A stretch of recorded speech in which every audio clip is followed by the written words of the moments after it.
Good evening and welcome to Poland Daily. I'm Konrad Gorlinski, and this is the news. Well, we start this Sunday broadcast with Poland's sweetheart and tennis superstar Iga Świątek, who became the Roland Garros 2022 champion yesterday. She beat American Corey Goff in straight sets to claim her second French Open title. It was the 21-year-old's 35th win in a row, equaling the record Venus Williams set back in the year 2000. Iga Świątek showed off her French Open trophy in Paris this afternoon, followed by a crowd of reporters. On Saturday, world number one Świątek confirmed her dominance of women's tennis by sweeping aside American teenager Coco Gauff 6-1, 6-3 to claim her second French Open title in 3 years. She raced through the opening set and snapped Gauff's brief resistance in the second to become the fourth player this century to lift the Suzanne Lenglen Cup on multiple occasions. She was gleaming with joy yesterday when being presented with her trophy. Also, one of the first congratulations she received at the court came from the world-famous footballer, also from Poland, Robert Lewandowski.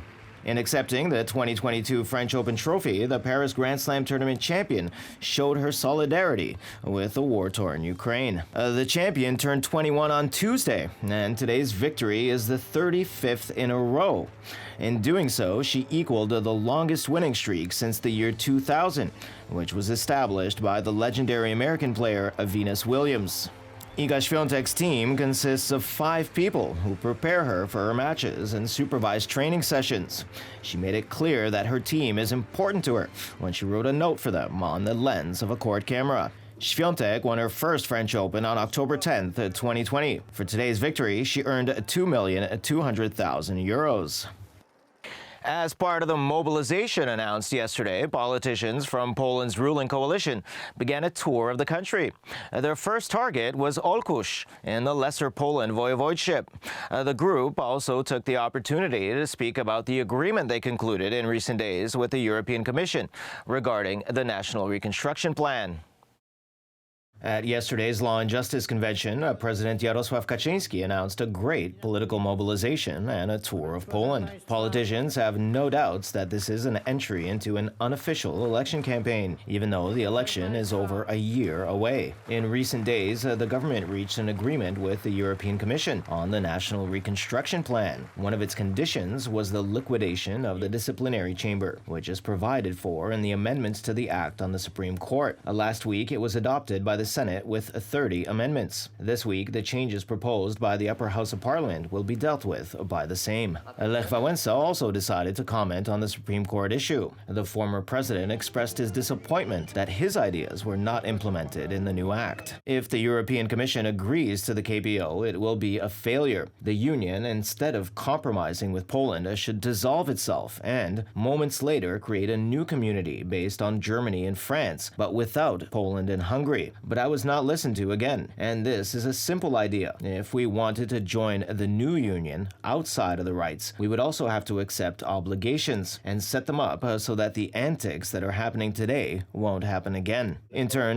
today, Antoni Macierewicz informed that Wałęsa, during the so-called Night of Personal Files, the night personal files kept by the Communist Party's intelligence services were being opened, offered him the position of prime minister in exchange for hiding his file from the public. According to the latest survey conducted by Social Changes for the W Polityce portal, Law and Justice enjoys the support of 37% of Poles, while 27% of voters want to vote for the Civic Coalition. And today was the 102nd day of the war in Ukraine. Ukrainian soldiers managed to liberate part of Severodonetsk, which was occupied by the Russians. Currently, positional fighting is still taking place in the city. Meanwhile, in the morning, Russian rockets fell on Kiev, which has not seen any fire in weeks. One person was injured in the shelling, and fortunately, no one was killed. Early this morning, there was a series of explosions in Kiev. The Russians fired missiles towards Kiev from Tu-95 strategic bombers based in the Caspian Sea. According to the mayor of the city, Vitaly Klitschko, an anti-aircraft alarm was sounded over the entire territory of Ukraine before the explosions. The services are working at the site of the explosions in the capital of the country. One person was injured as a result of the attacks. There's currently no information about fatalities.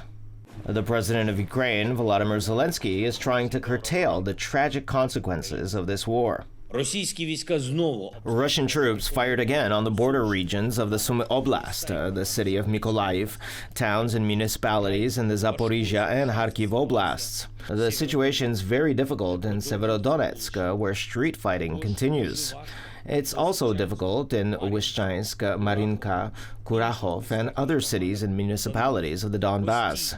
Continuous airstrikes, artillery, and rocket fire. Up to this morning, the total number of various Russian missiles used against Ukraine was 2,503. During the last 24 hours in the Donbass, at least 4 people were killed and 13 injured as a result of Russian shelling. According to the staff, the Russian army fired on 32 localities in the Donetsk and Luhansk oblasts during the last 24 hours. 81 civilian objects were destroyed or damaged, including 75 residential buildings.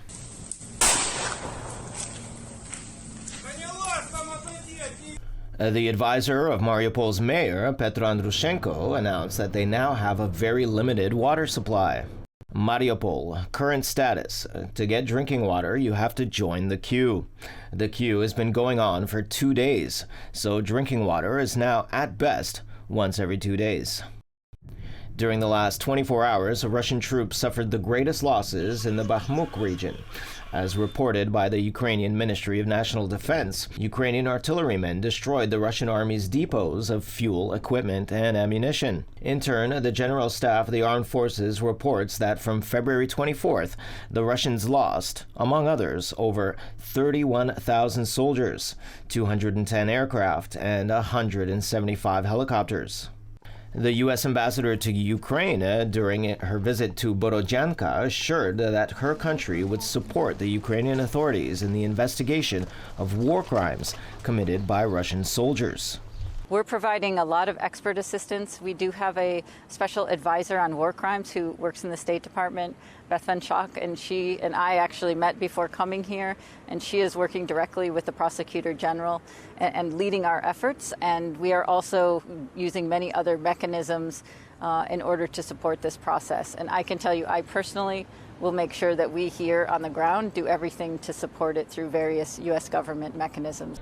On the other hand, the French president, in an interview published for the largest regional daily there, West France, said that Russia should not be humiliated.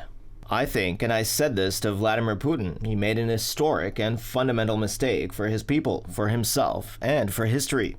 However, we should not humiliate Russia so that, on the day when the fighting ceases, we can build further relations with it through diplomatic channels. Referring to the French president's words were, among others, the Ministers of Affairs of Ukraine, Dmytro Kuleba, and advisor to the President of Ukraine, Mikhailo Podolak. While someone asks not to humiliate Russia, the Kremlin is resorting to new insidious attacks. Today's missile strikes against Kiev have only one goal: to kill as many Ukrainian citizens as possible. Each of these terrorist attacks must be met with a tough response from European capitals. More sanctions, more weapons. The calls to avoid humiliating Russia can only humiliate France and any other country that calls for it, because it is Russia that's humiliating itself. We'd better concentrate on how to put Russia in her place.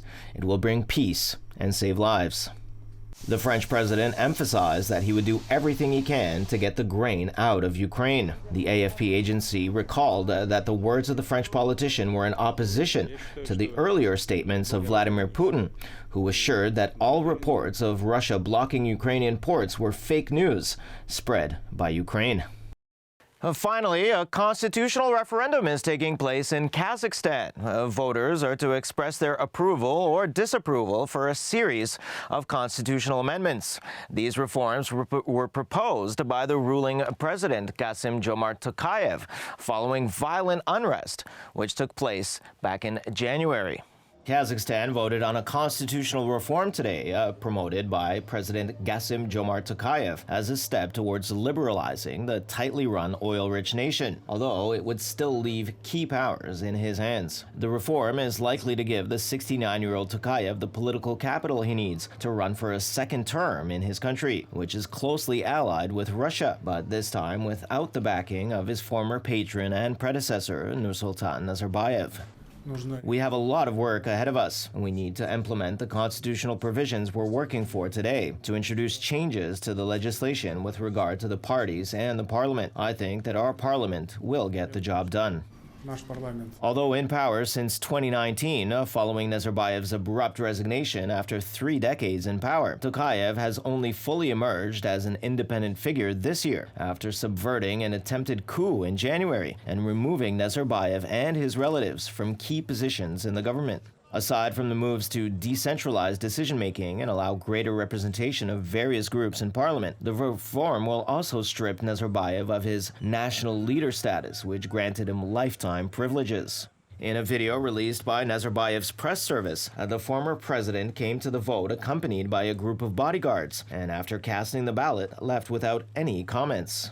Tokayev has described the proposed changes as a move from a super-presidential system to a presidential republic with a strong parliament. Although critics say the reform is simply cosmetic, it does mark a reversal from a decades-long trend towards strengthening presidential powers. Caught between major economic and security partner Russia and the West, which has invested hundreds of billions of dollars into its giant oil fields and mines, Kazakhstan is trying to navigate a way through the Ukrainian crisis without angering either side.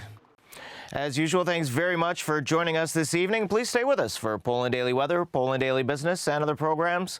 But from me, it's have a wonderful week ahead.